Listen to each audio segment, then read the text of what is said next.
Importance മാറി. കുട്ടികളുടെ കാര്യത്തിൽ ഈ വലിയ ആൾക്കാരിൽ നിന്ന് വ്യത്യാസങ്ങൾ മാത്രം ഞാൻ പറഞ്ഞത്. ഓക്കെ, ഫസ്റ്റ് നമ്മൾ നോക്കുന്നത് റെസ്പോൺസ് നോക്കാൻ പറയില്ലേ. അപ്പൊ അഡൽട്ടിനെ നമ്മൾ എങ്ങനെ ചെയ്തത്? ഇങ്ങനെയാണ്. കുട്ടികളുടെ അങ്ങനെയല്ല, കാലിന്റെ അടിയിലാണ്. കാലിന്റെ അടിയിൽ തട്ടിയിട്ടാണ് റെസ്പോൺസ് നോക്കുന്നത്. മോളോ ബേബി മോനോ ഇങ്ങനെ വിടുക, ഇങ്ങനെ കാലിന്റെ അടിയിൽ 3 ടാപ്പാണ് ചെയ്യുന്നത്. പിന്നെ അടുത്ത ഏതാ? പൾസ്. കിട്ടില്ല, ഇവിടെ ഉണ്ടാവില്ല, ഇതൊന്നും ഫോം ആവില്ല. ഞാനീ പറഞ്ഞ കട്ടിയായിട്ടുള്ള കാർട്ടിലേജ് ഒന്നും ഫോം ആവാത്തത് അവിടെ നിന്ന് കിട്ടില്ല. അപ്പൊ ബോർഡ് എല്ലാം നമ്മളപ്പോ ഉപയോഗിക്കാം. ഇതൊരു എല്ലല്ലേ, കുട്ടികളുടെ ഈ എല്ലൊക്കെ പ്രോമിനന്റ് ആയിരിക്കും. അപ്പൊ ഇവിടെയാണ് പൾസ് നോക്കുക. അതല്ലാന്നുണ്ടെങ്കിൽ ഇവിടെ നമ്മളെ തൊടയുടെ വലിയ എല്ല് തുടങ്ങുന്ന നമ്മുടെ നാവിയുടെ ഏരിയ അല്ലേ, ഇവിടെയാണ് കുട്ടികളിൽ പൾസ് നോക്കുക. അപ്പൊ ആദ്യ ഡിഫറൻസ് നമ്മൾ ടാപ്പ് ചെയ്യുന്നതിൽ ഡിഫറൻസ് ഉണ്ട്, പിന്നെ പൾസ് നോക്കുന്നതിലും ഡിഫറൻസ് ഉണ്ട്. 2 ഏരിയകൾ. കാരണം ഈ മെമ്പറൈൻ ഫോം ചെയ്യാത്തതുകൊണ്ട് നമ്മൾ അവിടെ ഇങ്ങനെ എപ്പോഴും പൾസ് നോക്കാൻ കണ്ടില്ല. ഞാൻ നോക്കി ഈ കട്ടിയായ സർഫസിലൂടെ ഇറങ്ങി ആ കട്ടിയായ സർഫസിലേക്ക് ഞാൻ എത്തുമ്പോഴാണ് എന്ത് കിട്ടുന്നത്? ആ ബ്ലഡ് വെസൽ അതിനുള്ളത് കൊണ്ട്, രക്തക്കോൻ അവിടെ ഉള്ളതുകൊണ്ടാണ് എനിക്ക് കിട്ടുന്നത്. ഇവർക്ക് അത് നെക്കിയാൽ കിട്ടില്ല, അതും അതിന്റെ കൂടെ നീങ്ങി പോകും. അതുകൊണ്ട് ബോഡി പ്രോമിനൻസ് ഇവിടെ അല്ലെങ്കിൽ നാവിയിലാണ് പൾസ് നോക്കുന്നത്. ആദ്യ ഡിഫറൻസ്. പിന്നത്തെ ഡിഫറൻസ് CPR കൊടുക്കുന്ന രീതി. ഞാൻ ഈ പറഞ്ഞ പോലെ നമ്മൾ കുട്ടികളെ മേത്ത് ഇങ്ങനെ കൊടുക്കാൻ കഴിയുമോ? ഇല്ല. പിന്നെ 2 രീതിയാണുള്ളത്. അപ്പൊ കൈ എവിടെ വെക്കണം? അത് പറയുന്നത് എപ്പോഴും 2 നിപ്പിളില്ലേ, കുട്ടികളുടെ 2 നിപ്പിൾ ലൈനിന്റെ നേരെ സെന്ററിൽ. അവിടെ നമ്മൾ ഈ ബോർഡ് തപ്പുന്നില്ല, 2 ഫിംഗറിലെടുത്ത് നോക്കുന്നില്ല, മറിച്ച് 2 നിപ്പിൾസിന്റെ സെന്ററിൽ നമ്മൾ ആ 2 നിപ്പിൾ ലൈൻ ഉണ്ടാവും. ഇത് കണ്ടില്ലേ, ഇവിടെ 2 നിപ്പിൾസ് ഉണ്ടെങ്കിൽ അതിന്റെ 2 സെന്ററിൽ ഇവിടെ. ഇനി CPR എങ്ങനെ കൊടുക്കാം? അതിന് ഏറ്റവും ബെസ്റ്റ് മെത്തേഡ് ഇതാണ്. കുട്ടി ഇങ്ങനെയാ പിടിച്ചിരിക്കുക. ഇത് കണ്ടില്ലേ, നമ്മ ക്ലിയർ അല്ലേ? 1 2 3. വേറൊരു മെത്തേഡ് ഉണ്ട്, 2 ഫിംഗർ. മറ്റേ 2 ഹാൻഡ് മെത്തേഡാണ്, ഇത് 2 ഫിംഗർ. ഇത് കണ്ടില്ലേ? പക്ഷെ ഇതൊക്കെ ഞാനൊക്കെ കൂടി ചെയ്തപ്പോൾ ബുദ്ധിമുട്ട് എന്താണെന്ന് വെച്ച് കഴിഞ്ഞാൽ നമ്മുടെ ഈ ജോയിന്റ് പെട്ടെന്ന് പെയിൻ വരും. കാരണം നമ്മൾ 1 മിനിറ്റ് ചെയ്തുകൊണ്ട് നമുക്ക് തിരിച്ചു വരണമെന്നില്ലല്ലോ. ഈ ജോയിന്റിൽ പെയിൻ വരും. ബെസ്റ്റ് മെത്തേഡ് ഈസ് ഓൾവേസ് എന്താണ്? Hand encircling method. 2 കൈയും കുട്ടി ഇങ്ങനെ പിടിക്കുക, എന്നിട്ട് കണ്ടില്ലേ 1 2 3 4. അതാണ് ഏറ്റവും എളുപ്പമുള്ളത്, നിപ്പിൾ ലൈനിൽ വെച്ചിട്ട് ചെയ്യുന്നത്. അപ്പം CPRന്റെ ടെക്നിക്കല് വ്യത്യാസം ഇല്ലേ? റെസ്പോൺസ് നോക്കുന്ന വ്യത്യാസം, പൾസ് നോക്കുന്ന വ്യത്യാസം, CPRലെ ടെക്നിക്കല് വ്യത്യാസം. പിന്നെയുള്ളത് അടുത്തത് ഇമ്പോർട്ടന്റ് ആയിട്ടില്ല, ഓക്സിജൻ. മുഖത്തിന്റെ ഓക്സിജൻ കൊടുക്കുന്ന പരിപാടി. കുട്ടികളുടെ കാര്യത്തിൽ ആരും അത് എന്ത് ചെയ്യരുത്? മടിക്കരുത്. ചെറിയ അസുഖം കണ്ട് കിട്ടിയാലും അത് മടിക്കാൻ പാടില്ല. കാരണം എന്താണെന്ന് വെച്ച് കഴിഞ്ഞാൽ most of the paediatric arrest കുട്ടികളുടെ ഇങ്ങനത്തെ സംഭവങ്ങൾ മിക്കതും സംഭവിക്കുന്ന എന്തോന്നായിരിക്കും വെച്ചാൽ, ഒന്നേ കുട്ടി ഇങ്ങനെ കമന്ന് കടന്നുപോയി, അപ്പൊ ഓക്സിജൻ കിട്ടാതെ, അല്ലെങ്കിൽ കുട്ടിയുടെ തൊണ്ടയിൽ എന്തെങ്കിലും കുടുങ്ങി, അല്ലെങ്കിൽ കുട്ടിയുടെ മുഖത്ത് കലയണ, കോമൺസ്റ്റ് ആയിട്ട് നമുക്ക് വരുന്ന കാര്യങ്ങളാണ് പറഞ്ഞത്, അല്ലെങ്കിൽ വലിയ പാവയൊക്കെ മേടിച്ചു കൊടുത്തിട്ട് അത് മുഖത്ത് വീണ് ഓക്സിജൻ കിട്ടാതെയാണ് ഇത് വരിക. അപ്പൊ കുട്ടികളുടെ അറസ്റ്റ് വലിയ ആൾക്കാരെ പോലെ പല കാരണങ്ങൾ കൊണ്ടുള്ളതിനേക്കാളും 90% കുട്ടികളുടെ അറസ്റ്റ് ഓക്സിജന്റെ കുറവ് കൊണ്ടാണ് വരുന്നത്. അപ്പൊ നമ്മൾ ഈ സപ്ലൈ കൊടുക്കുന്നത് എപ്പോഴും നല്ലതാണ്. മനസ്സിലായോ? ഇനി കുട്ടികളാണെങ്കിൽ മൂക്ക് പൊത്തിപ്പിടിക്കേണ്ട ആവശ്യമില്ല, കാരണം അതിന് മാത്രം സ്ഥലമില്ല. നമ്മളൊരു ചുണ്ട് വെച്ച് കഴിഞ്ഞാൽ മൂക്കും വായയും അതിന്റെ ഉള്ളിൽ പെട്ടുപോകും. So it is not mouth to mouth, വായിൽ നിന്ന് വായിലോട്ടല്ല, മൗത്ത് ടു നോസ് മൗത്ത് ആണ്. വായിൽ നിന്ന് വായ മൂക്കും കൂടിയ ആ ഇതിലേക്കാണ് നമ്മൾ കൊടുക്കുന്നത്. ഇവിടെയാണ് നമ്മൾ ലിപ്സ് വരിക അല്ലേ? നമ്മൾ ചുണ്ട് വെച്ച് കഴിഞ്ഞാൽ ഇങ്ങനെ വരും. അപ്പൊ നമ്മൾ ശ്വാസം കൊടുത്തു കഴിഞ്ഞാൽ മൂക്കിലൂടെയും വായിലൂടെയും കയറിപ്പോകും. ഓക്കെ, ഇനി കൊടുക്കേണ്ട രീതി ഓക്സിജൻ കൊടുക്കും. ഓക്സിജൻ ഇമ്പോർട്ടന്റ് ആണെന്ന് പറഞ്ഞതിന്റെ വേറൊരു ഇത് പറയുന്നത്, നമ്മൾ എപ്പോഴും അങ്ങനെ പറഞ്ഞാൽ അവിടെ നമ്മൾ എത്ര കംപ്രഷൻസ് കഴിഞ്ഞാലാണ് ഓക്സിജൻ കൊടുക്കുന്നത്? വലിയ ആൾക്കാർ 30. കുട്ടികളിലാണെങ്കിലും ഒരാളുള്ളെങ്കിൽ, ഇപ്പൊ സിംഗിൾ ഒരാളെ ഉള്ളൂ, ഇപ്പൊ ഞാനും ഈ കുട്ടി മാത്രം ഉള്ളൂ എന്നുണ്ടെങ്കിൽ 30 കംപ്രഷൻ കഴിഞ്ഞാൽ 2 ഓക്സിജൻ കൊടുക്കാം. പക്ഷെ 2 ആളുണ്ടെങ്കിൽ 15 കംപ്രഷൻ കഴിഞ്ഞ് കഴിഞ്ഞാൽ മറ്റേ ആൾ എന്ത് കൊടുക്കണം? ഓക്സിജൻ കൊടുക്കണം. അത് എഗെയിൻ ഇമ്പോർട്ടൻസ്. കാരണം കുട്ടികളിൽ ഓക്സിജൻ ഇല്ലായ്മ കാരണമാണ് ഇത് സംഭവിക്കുന്നതിന്റെ മെയിൻ കാരണം കൊണ്ടാണ് അങ്ങനെ നിർബന്ധിതമാക്കിയത്. 2 ആളുണ്ടെങ്കിൽ നിങ്ങൾ 15 കംപ്രഷൻ കഴിഞ്ഞാൽ തന്നെ മറ്റാൾ 2 പ്രാവശ്യം ഓക്സിജൻ കൊടുത്തിരിക്കണം. ക്ലിയർ ആണോ? ഇത്രയാണ് മെയിൻ ആയിട്ടുള്ള വ്യത്യാസം. ഇത് കൂടാതെ നമ്മൾ കാണുന്ന വേറൊരു ഇത് BLS എന്ന് പറഞ്ഞ ബേസിക് കാര്യങ്ങൾ. ഇത് നിങ്ങൾ ഹോസ്പിറ്റലിൽ എത്തുന്ന വരെ നിങ്ങൾ കണ്ടിന്യൂ ചെയ്ത് കഴിഞ്ഞാൽ എന്ത് സംഭവിച്ചിട്ടില്ല? ഹാർട്ട് നിലച്ച് നിന്നിട്ടില്ല. നമ്മളുള്ള പമ്പ് കൊണ്ട് ബ്ലഡിലോട്ട് എങ്ങോട്ട് കൊടുത്തിട്ടുണ്ട്? ഹോസ്പിറ്റലിൽ എത്തിയാൽ ചെയ്യേണ്ട സാധനം നമ്മൾ ചെയ്തിട്ടുണ്ട്. ഇനി എക്സ്ട്രാ ചെയ്യാനുള്ള എന്താ? മരുന്നുകൾ കൊണ്ടും ഹോസ്പിറ്റലിലെ ഇൻസ്ട്രുമെന്റ്സ് കൊണ്ടുള്ള പരിപാടികളേ ഉള്ളൂ. ഒരു മനുഷ്യൻ ആയിട്ട് ഡോക്ടർ മാത്രം പുറത്തുള്ളെങ്കിലും ചെയ്യേണ്ട കാര്യങ്ങൾ നമ്മൾ ചെയ്തു. നമ്മെ ക്ലിയർ? അതാണ് ബേസിക് ലൈഫ് സപ്പോർട്ട്. ഇതിന്റെ കൂടെ ബേസിക് ലൈഫ് സപ്പോർട്ട് നമ്മുടെ നാട്ടിൽ ഇതിന്റെ കൂടെ തന്നെ എടുക്കുന്ന ഒരു സംഭവം എന്താണെന്ന് വെച്ച് കഴിഞ്ഞാല്, നമ്മള് വല്ല ക്യാൻറ്റീനിലോ കഫറ്റീരിയയിലോ വീട്ടിലോ പാർട്ടിയിലോ സൽക്കാരത്തിലോ ഒക്കെ കാണുന്നതാണ് ആൾക്കാർ ഭക്ഷണം കഴിച്ചുകൊണ്ടിരിക്കുമ്പോൾ പെട്ടെന്ന് എന്ത് ചെയ്യാം, തൊണ്ടയിൽ കുടുങ്ങാം, ചോക്കിങ് അല്ലെ, ഇതാ ഇങ്ങനെ പിടിച്ചുള്ള ഒരു സിനാരിയോ. എന്താ ചെയ്യാം? പോട്ടെ, വീട്ടിലെ കുട്ടികൾ നമുക്ക് ഇഷ്ടം, നമ്മൾ കേസ് വരുന്നത്, ഞാൻ ഹോസ്പിറ്റലിൽ കേസ് വരുന്നത്, കുട്ടി തൊണ്ടയിൽ എന്തെങ്കിലും കുടുങ്ങി എന്ത് ചെയ്യും? അപ്പൊ വലിയ ആൾക്കാരാണെങ്കിലോ അബ്ഡോമനിൽ അമർത്തും. എങ്ങനെ? ഞാൻ കാണിച്ചു. കറക്റ്റാണ്, അബ്ഡോമനിലാണ് അമർത്തുക. എങ്ങനെയെന്നുള്ള രീതി കൂടി ഒന്ന് മനസ്സിലാക്കുക. അപ്പൊ അദ്ദേഹം കണ്ടില്ലേ, തൊണ്ടയിൽ എന്തോ കുടുങ്ങിയിട്ട് നിൽക്കുന്ന ഒരു അവസ്ഥയിലാണ് നിൽക്കുന്നത് അല്ലെ. നമ്മൾ എന്ത് ചെയ്യും? വയറിൽ അമർത്തണം. പക്ഷെ എന്ത് ചെയ്യണം? ഇങ്ങനെ അമർത്തിന്റെ കാര്യമുണ്ടോ? ഫുൾ ഫോഴ്സിൽ കൊടുത്തിട്ടാണ്. അപ്പൊ ആൾ ഇങ്ങനെ നിൽക്കുകയാണെങ്കിൽ ഈ ഒരു കാര്യം ഇങ്ങനെ വെക്കുക. ഇത് കണ്ടോ?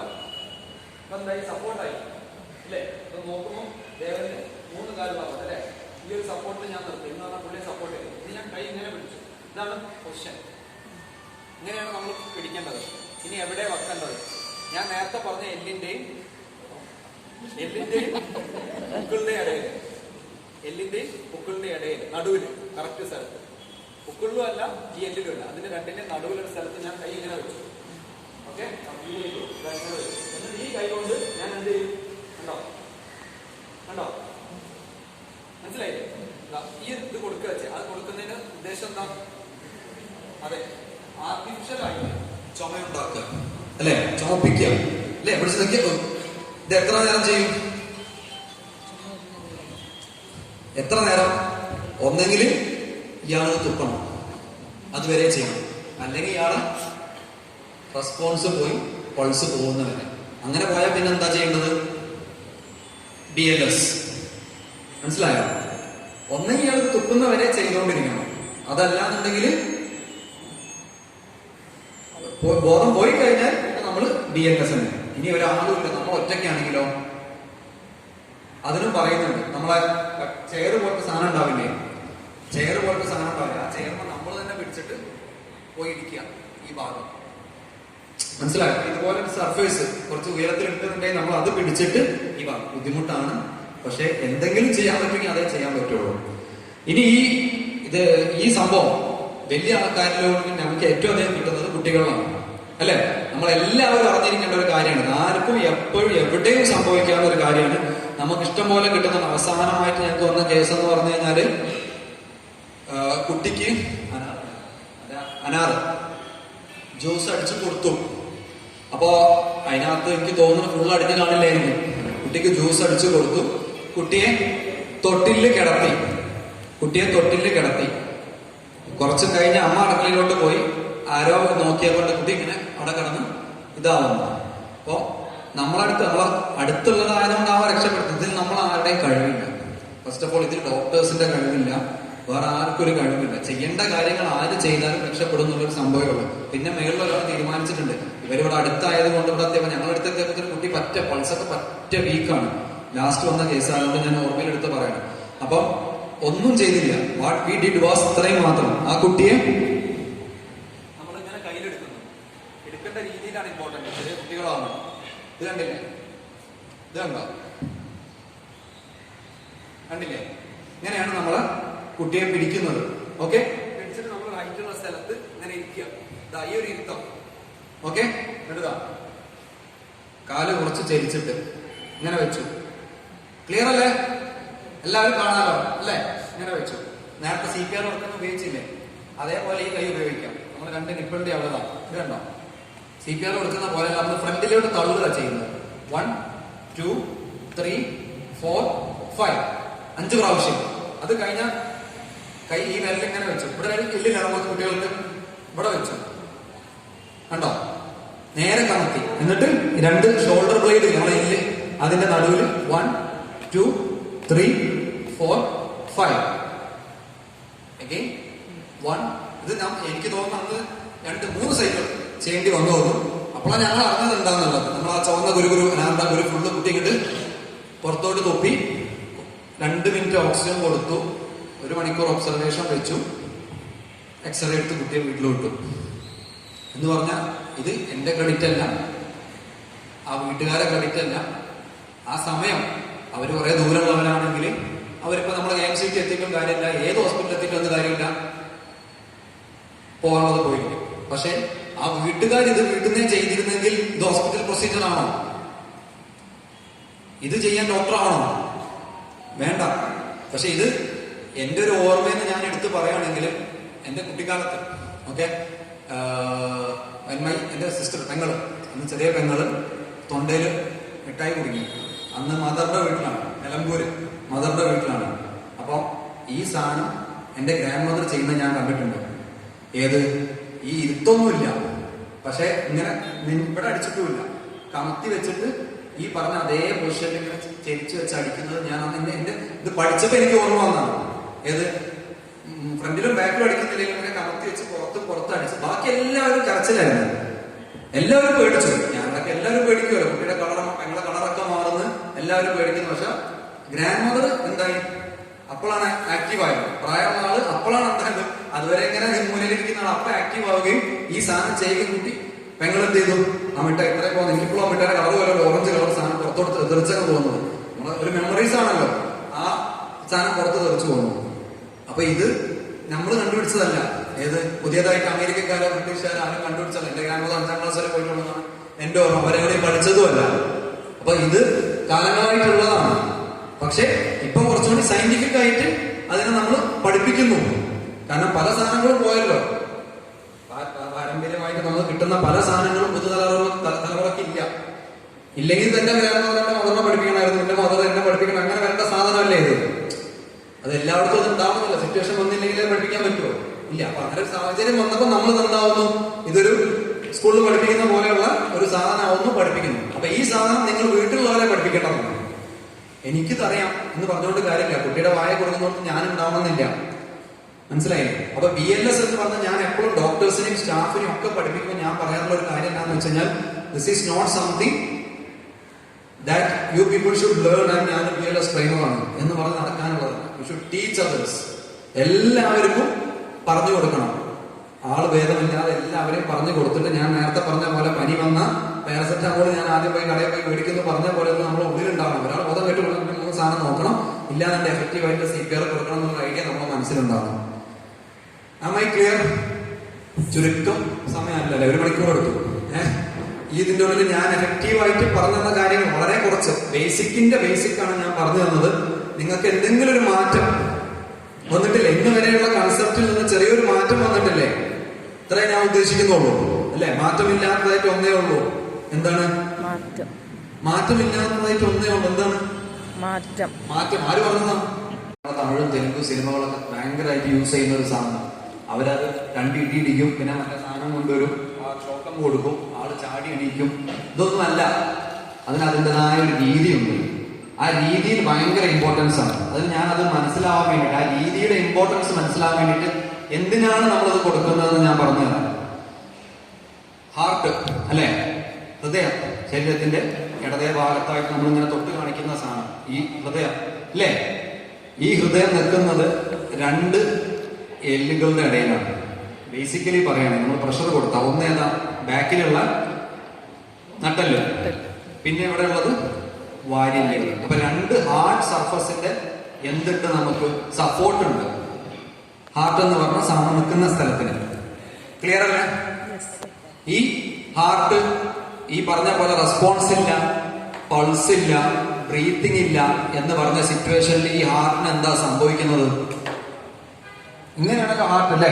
അതൊക്കെ എല്ലാവരും കണ്ടിട്ടുണ്ടാവും, ചിത്രത്തിലാണെങ്കിലും വീഡിയോയിലാണെങ്കിലും അല്ലേ?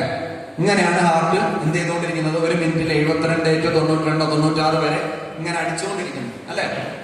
ഇതാണ് ഹാർട്ട്. ഇങ്ങനെ അടിച്ചുകൊണ്ടിരിക്കുന്ന ഈ സാധനം അടിക്കുന്നില്ല, സ്റ്റാൻഡ് സ്റ്റിൽ, സ്റ്റില്ല് നിൽക്കി ഇങ്ങനെ നിന്നു. അത് നിന്നതുകൊണ്ടാണ് എന്ത് വരാത്തത്? ഇവിടെ നമുക്ക് പൾസ് ഇല്ലാത്തതുകൊണ്ടും തലയിലോട്ട് ബ്ലഡ് എത്താത്തതുകൊണ്ടാണ് ബോധമില്ലാതെ കിടക്കുന്നതും ശ്വാസം എടുക്കാതെ കിടക്കുന്നത്. അപ്പൊ ഹാർട്ട് നിന്നു അല്ലെ? ഹാർട്ട് നിന്നാ എന്താ സംഭവിക്കുന്നത്? മരിച്ചു അല്ലെ? ആ മരിച്ചു എന്ന് പറയുന്ന അവസ്ഥ എന്ന് പറഞ്ഞാൽ ഒന്നുമില്ല എന്ന് പറഞ്ഞ അവസ്ഥ.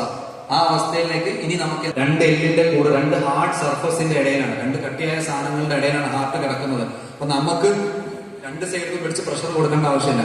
ഒരേ ഒരു കാര്യം മാത്രം ശ്രദ്ധിച്ചാൽ മതി. ആളെ CPR എന്ന് പറഞ്ഞു കഴിഞ്ഞാൽ നെഞ്ചത്ത് ആയി ഇരിക്കുന്നത് മാത്രമല്ല, അതിന്റെ കുറച്ച് ഘടകങ്ങളും കൂടിയുണ്ട്. ഫസ്റ്റ് തിങ് എന്ന് പറയുമ്പോൾ ഞാൻ ഈ പറഞ്ഞത് മനസ്സിലാവും നിങ്ങൾക്ക്. ആള് ഫ്ലാറ്റ് ആയിട്ടുള്ള ഹാർഡ് ആയിട്ടുള്ള സർഫസിൽ കിടക്കണം.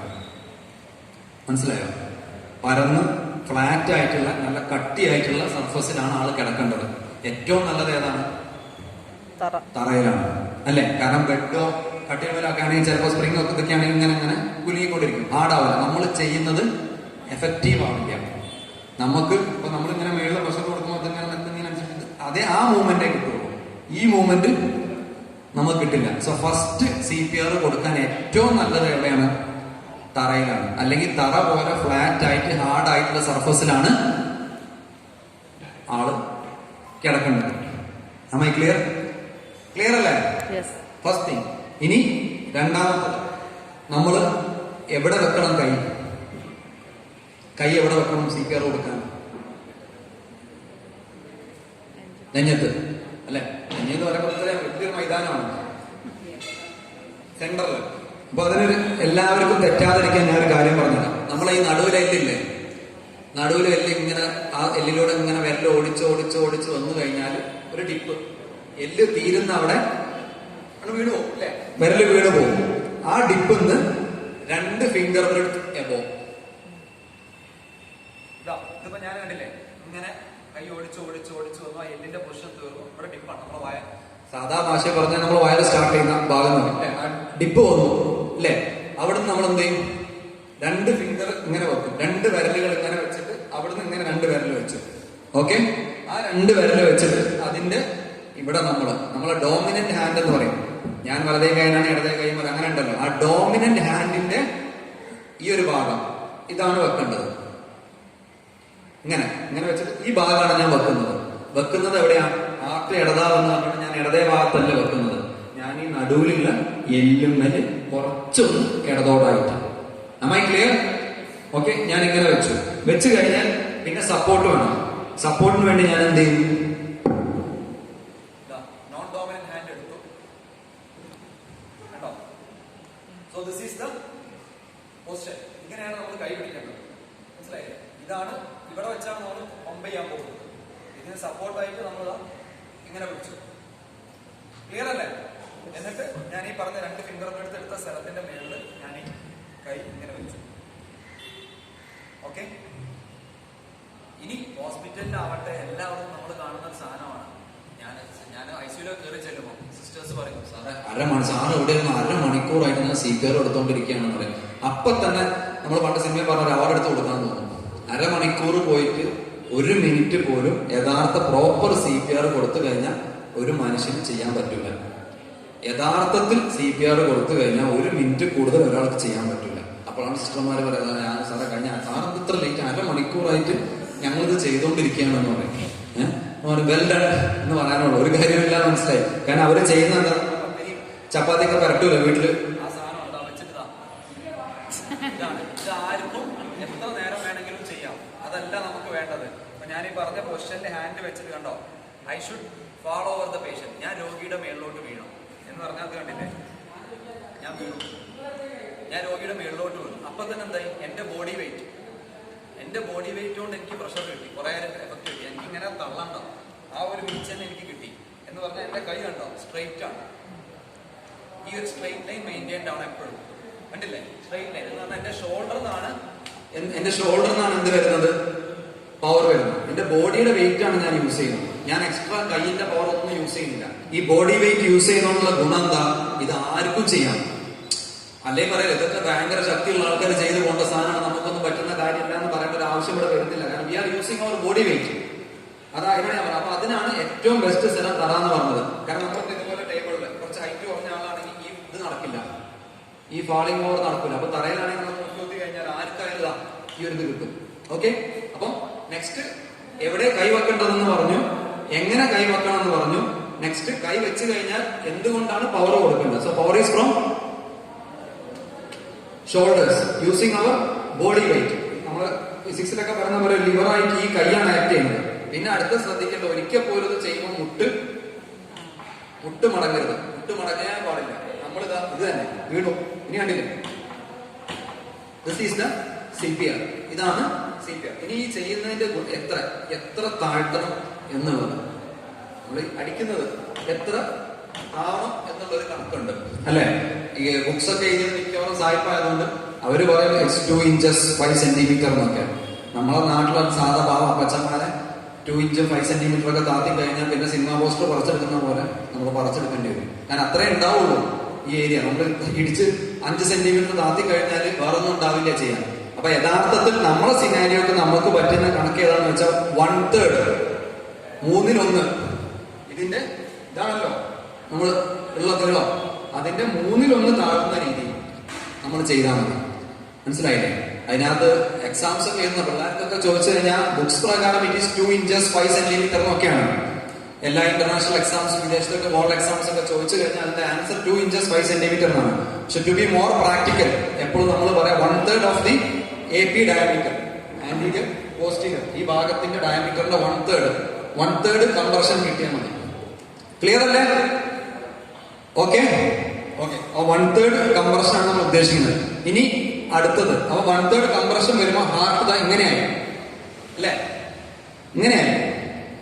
ഇനി 2 രീതിയിൽ ചെയ്യാം. നമ്മൾ അങ്ങനെ വെച്ചിട്ട് കേട്ടോ, അവിടെ തന്നെ വെച്ചിട്ട് പിന്നെ സുഖമായല്ലോ, താന്ന് കിട്ടിയല്ലോ, അവിടെ തന്നെ വെച്ചിട്ട് ചെയ്യുന്നത്. അതൊരു രീതി ഇതൊക്കെ നടക്കുന്നതാണ്. ഇതൊക്കെ ഈവൻ നമ്മൾ ട്രെയിൻ ചെയ്ത് കഴിഞ്ഞാലും സ്റ്റാഫുകളൊക്കെ ചെയ്യുന്ന സാധനമാണ്. അപ്പൊ നിങ്ങൾ ശ്രദ്ധിക്കുക അങ്ങനെ എന്തല്ല ചെയ്യേണ്ടതെന്നുള്ളത്. ഇങ്ങനെ വെച്ചിട്ടേ അവിടെ തന്നെ വെച്ചിട്ട് പിന്നെ ഇങ്ങനെ അതല്ല, കാരണം നമുക്കത് അങ്ങനെ ആവുമോ, ഇങ്ങനെ നെക്ക് ഹാർട്ട് പിന്നെ ഇങ്ങനെ ആവുന്നു. അതുകൊണ്ട് ഗുണം കിട്ടുന്നുണ്ടോ? ഇല്ല. കാരണം എന്താ, നമ്മളെ ഉദ്ദേശം ഹാർട്ട് നിന്നുപോയി, ബ്ലഡ് സപ്ലൈ പമ്പിങ് ഇല്ല, ശരീരത്തിന്റെ പല ഭാഗങ്ങളിലോട്ടും ബ്ലഡ് പോകുന്നില്ല. അപ്പൊ തലച്ചോറിനകത്ത് പല അവയവങ്ങളുണ്ട്. ഓരോ അവയവങ്ങൾക്കും ഒരു ഓക്സിജനും ഗ്ലൂക്കോസും, ബ്ലഡ് കൊണ്ടുപോകുന്ന 2 മെയിൻ സാധനങ്ങൾ ഓക്സിജനും ഗ്ലൂക്കോസും ഇല്ലാതെ ജീവിക്കാൻ പറ്റുന്ന സമയമുണ്ട്. ഇപ്പം നമുക്ക് വരുന്ന കേസുകൾ ചിലപ്പോൾ 20 മിനിറ്റായി 25 മിനിറ്റായി എന്നൊക്കെ പറഞ്ഞു കഴിഞ്ഞാൽ നമുക്ക് ഉറപ്പാണ് CPR കൊടുത്ത് നമ്മൾ പ്രോപ്പർ റെസിസ്റ്റേറ്റ് ചെയ്ത് കഴിഞ്ഞാൽ അദ്ദേഹത്തിന്റെ ഹാർട്ട്, കിഡ്നി, ലങ്സ് ഇതൊക്കെ 25 മിനിറ്റ് കഴിഞ്ഞാലും നമുക്ക് തിരിച്ചു കിട്ടും.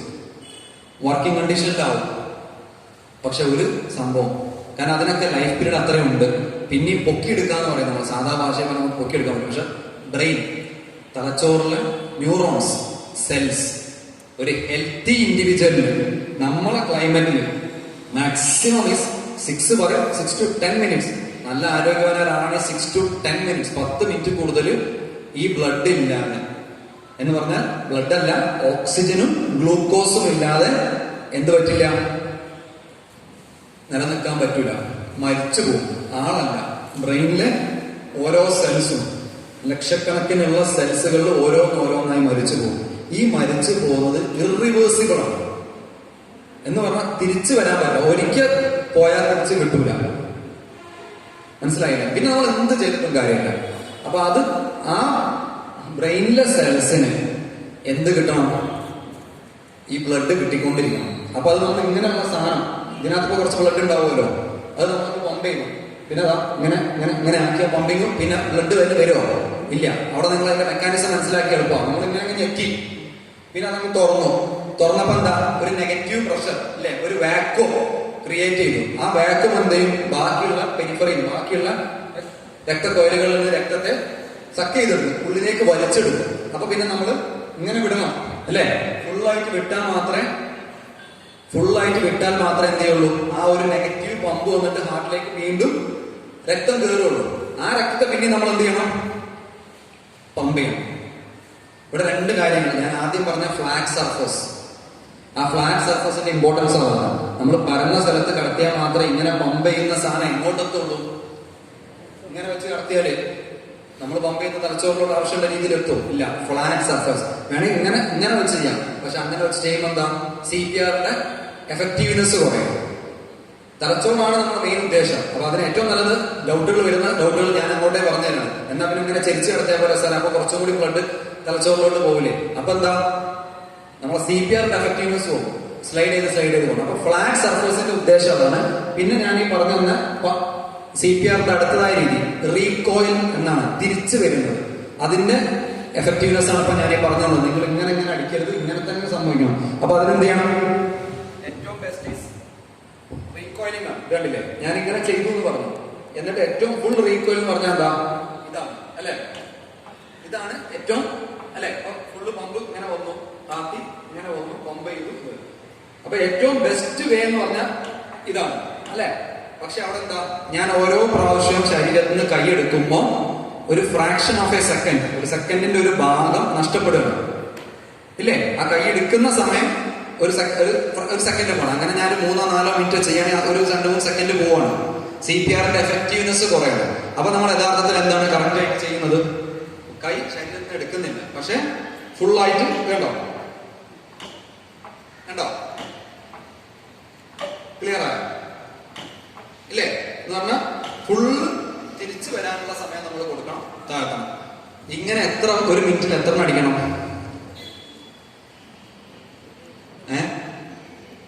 യഥാർത്ഥ കണക്ക് പ്രകാരം 120 പെർ മിനിറ്റ്. ഇങ്ങനെ 120 എണ്ണം ഒരു മിനിറ്റിൽ അടിക്കണം. അവിടെയാണ് എന്റെ ഗെയിം സെന്ററിലെ സ്റ്റാഫ്സുകൾ അരമണിക്കൂറൊക്കെ ചെയ്യുന്നത്. മനസ്സിലായോ? അപ്പം 2 മിനിറ്റ് മാക്സിമം ആണ്. ഫുള്ളി ഹെൽത്തി ഇൻഡിവിജ്വലിന് 2 മിനിറ്റ് കഴിഞ്ഞ് കഴിഞ്ഞാൽ ഞാൻ തീർന്നിട്ട് അടുത്ത ആൾ കയറിക്കോ എന്ന് പറയും, യഥാർത്ഥ രീതിയിൽ ചെയ്താൽ. അപ്പൊ മനസ്സിലായോ? കൈ വെക്കേണ്ട സ്ഥലം എങ്ങനെ വെക്കണം, എവിടുന്ന് ഫോഴ്സ് വരണം, നമ്മൾ എത്ര താത്തണം, താത്തി കഴിഞ്ഞാൽ ഫുള്ള് തിരിച്ചു വരണം. പിന്നെ ഒരു മിനിറ്റിൽ എത്ര ചെയ്യണം? 120 പെർ മിനിറ്റ്. 120 എണ്ണം ഒരു മിനിറ്റിൽ അടിക്കണം. ക്ലിയർ ആയോ? പിന്നെ ഞാൻ 120 അടിച്ച് 2 മിനിറ്റ് അടിച്ച് 3. നമ്മൾ കഴിവ് തെളിയിക്കരുത് ഇവിടെ. 2 മിനിറ്റേ ഒരാൾക്ക് കൊടുത്ത സമയമുള്ളൂ. നമ്മൾ അമേരിക്കൻ ഹാർട്ട് അസോസിയേഷൻ ആണെങ്കിലും ഇന്ത്യൻ ഹാർട്ട് അസോസിയേഷൻ ആണെങ്കിലും ഒക്കെ ഹാർട്ട് അസോസിയേഷൻ ആണൊക്കെ എന്താണ് ഇവര് പറഞ്ഞ സമയം എന്ന് പറഞ്ഞാൽ 2 മിനിറ്റ്സേ ഉള്ളൂ. 2 മിനിറ്റ്സിൽ ഒരാൾ ക്ഷീണിച്ചിരിക്കും. Am I clear? അത് വേറെ ആൾക്ക് കൊടുക്കേണ്ട ഒരു സമയപരിധി ഉണ്ട്, അത് ഞാൻ പറഞ്ഞുതരാം.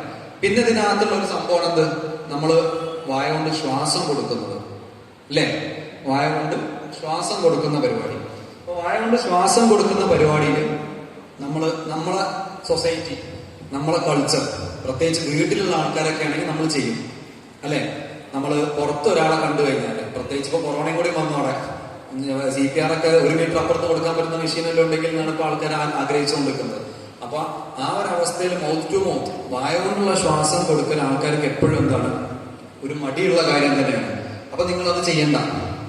ഇനി അഥവാ നമ്മൾ വേണ്ടപ്പെട്ടവരാണ്, നമ്മളുടെ അറിയുന്നവരാണ്, നമുക്കത് കൊടുക്കുന്നതിൽ മടിയില്ല, അങ്ങനെയാണെങ്കിൽ എപ്പോ കൊടുക്കണം?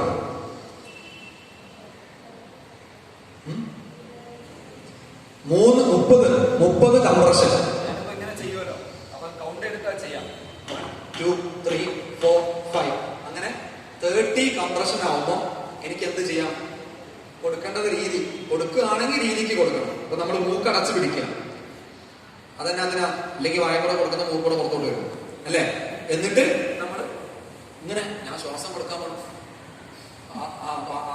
വായുവിലുള്ള എല്ലാ ഓക്സിജനും വലിച്ചെടുക്കുന്നുണ്ട്. സാധാ ഒരു ബ്രീത്ത് എടുത്തതിന്റെ ശേഷം 1 കൊടുക്കുന്നു, 2 കൊടുക്കുന്നു, ഉടനെ CPRലോട്ട് പോകുന്നു. 2 ആൾക്കാരുണ്ടെങ്കിൽ ഇദ്ദേഹം 30 വരെ കിടക്കുമ്പോൾ ഒരു 2 സെക്കൻഡ് നിർത്തും. ഈ 2 സെക്കൻഡിൽ അദ്ദേഹം എന്ത് ചെയ്യും?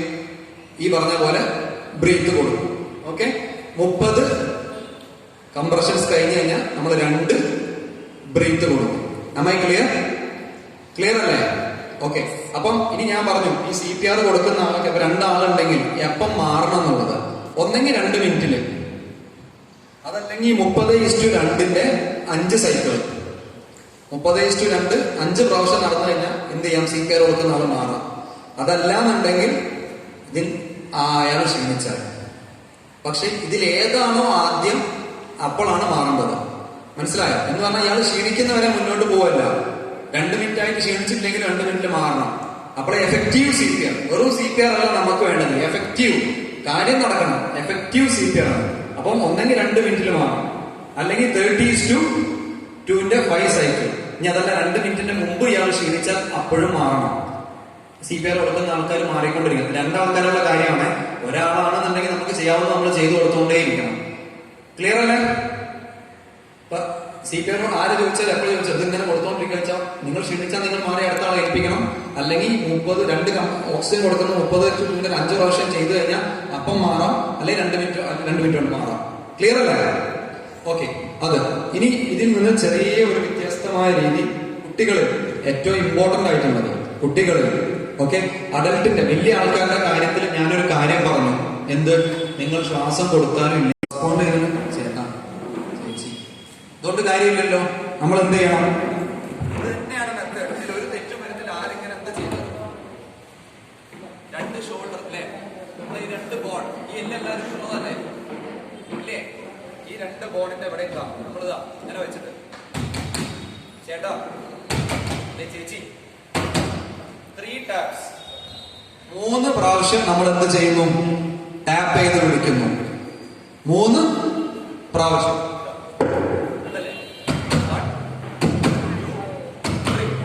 ഞാൻ നേരത്തെ പറഞ്ഞ പോലെ ഇതേപോലെ അടിച്ചാൽ ചെറിയ ബോധമുള്ള ആളാണെങ്കിൽ തന്നെ എണീറ്റ് നിന്നിട്ട് ഏതെങ്കിലും ഒന്ന് സംഭവിക്കും. ചീത്തയോ തെറിയോ അടിയോ അല്ലേ, ഏതെങ്കിലും ഒന്ന് എന്തായാലും സംഭവിച്ചു.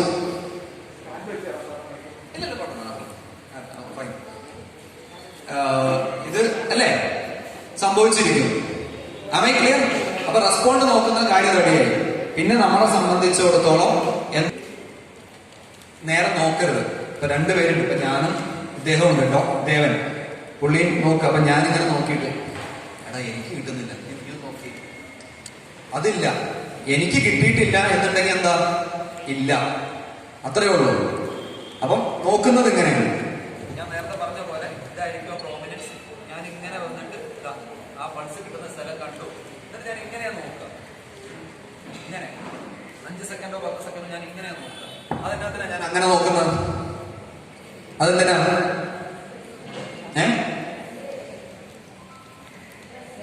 Yes, very good. അതിന്റെ കൂടെ തന്നെ ഞാൻ പൾസ് നോക്കി, പൾസ് ഇല്ല, ഇനി കുറച്ച്